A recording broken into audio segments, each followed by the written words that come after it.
আর 3 দিন পর Christmas day. প্রথম চেষ্টাতেই দোকানের মতো খ্রিসমাস কেক রেডি। 1.5 কাপ ময়দা, 1.5 কাপ চিনি, 1 কাপ দুধ, 2টো ডিম,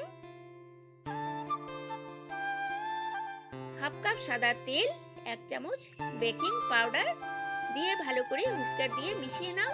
তারপর ব্লেন্ডার দিয়ে বিট করে নাও। ভালো করে বিট করে নেওয়ার পর ভ্যানিলা এসেন্স দিয়ে দাও 2 চামচ, দিয়ে আবারও বিট করে নাও।